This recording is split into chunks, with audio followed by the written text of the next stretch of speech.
IIT का engineer जो करोड़ों की नौकरी छोड़कर साधु बन गया है। ये तस्वीर आप देख रहे हैं, इनका नाम अभय और ये साधु बन गए। तस्वीर आप देख रहे हैं, इन्होंने आईआईटी से इंजीनियरिंग की है और अभी महाकुंभ में ये भी सबसे ज्यादा चर्चा में है।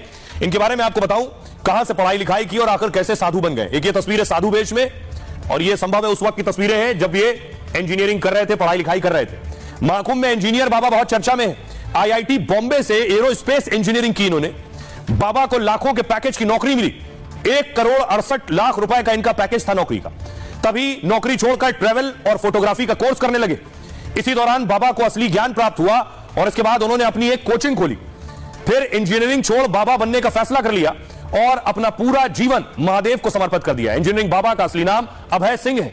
मूल रूप से हरियाणा के रहने वाले हैं। कुछ भी सवाल करने पर बाबा मुस्कुराकर जवाब देते हैं और इनका अंदाज देखकर भक्त भी दंग रह जाते हैं। बाबा बॉलीवुड की एक फिल्म आई थी आमिर खान की 3 इडियट्स, उससे प्रभावित है। आइए अब आपको सुनवाता हूं, सुनिए जरा इंजीनियर बाबा क्या कह रहे हैं। हरियाणा में जन्म हुआ ना मेरा, जज्जर में जी। फिर वहाँ से मैंने आईआईटी की ऐसे तैयारी वारी की, फिर आईआईटी बॉम्बे में गया मैं एरोस्पेस इंजीनियरिंग। बट वो वही है कि सत्य की खोज मिले तो सोचोगे यार ठीक है यहाँ पे आगे पैसे ही कमा लेंगे, नौकरी हो जाएगी, बट करेंगे क्या लाइफ में? फिर पैसों में क्या करोगे? हाँ करना क्या है? तो फिर उसमें समझ में आया यार पैसे तो ठीक है, पैशन वैशन वाला जो चीज खुशी दे रही है वो करो।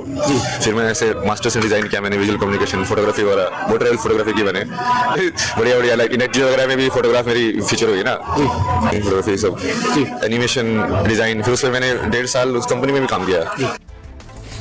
अब देखिए महाकुंभ लगभग 45 दिन चलना है और बताया जा रहा है 45 से 50 करोड़ लोग आने हैं। लेकिन महाकुंभ एक इतना बड़ा उत्सव हो गया है, यह सिर्फ त्योहार और स्नान से ताल्लुक नहीं है, इसका ताल्लुक अर्थशास्त्र से भी है। यानी उत्तर प्रदेश की तरक्की से भी इसका ताल्लुक है, कमाई से भी इसका ताल्लुक है। केवल इसी का नहीं, अगली तस्वीर में आपको दिखाऊं, सऊदी अरब में हज होता है, हज हर साल होता है, इसका ताल्लुक भी वहां के अर्थशास्त्र से है। एक और तस्वीर में आपको दिखाऊं, ये वेटिकन सिटी में क्रिश्चियंस जाते हैं अपने त्योहार के वक्त, उनके लिए पवित्र स्थान है ये। यहां भी वेटिकन सिटी का भी अर्थशास्त्र से ताल्लुक है, यानी पैसे से, कमाई से। अब मैं आपको बताता हूं इससे कितनी कमाई हो रही है, दूसरी जगहों पर कितनी कमाई हो रही है और महाकुंभ से लेकर हज और वेटिकन सिटी तक क्या है पूरा अर्थशास्त्र। महाकुंभ में देखिए जरा, 50 करोड़ भक्त आने वाले हैं। 50 करोड़ कमाई का अनुमान क्या है? 2 लाख करोड़ रुपए की कमाई होगी। हज के लिए देखिए 1,30,00,000 लोग पहुंचते हैं हर साल, कमाई का अनुमान वहां 1 लाख करोड़ रुपए से ज्यादा का है। वेटिकन मास में 50 लाख लोग पहुंचते हैं और वेटिकन सिटी का खर्च बहुत गुप्त रखा जाता है, यानी इसका भी आपस में एक बड़ा ताल्लुक है। इसे भी जोड़कर देखा जा सकता है यूपी की तरक्की और विकास और रफ्तार के लिए। अब सुनिए जरा महाकुंभ में जो पहुंच रहे हैं साधु सन्यासी कथावाचक, वो क्या कह रहे हैं। ये हमारा सौभाग्य रहा कि बस हम डुबकी लगा ही रहे थे और ऊपर से पुष्पों की वर्षा हुई। तो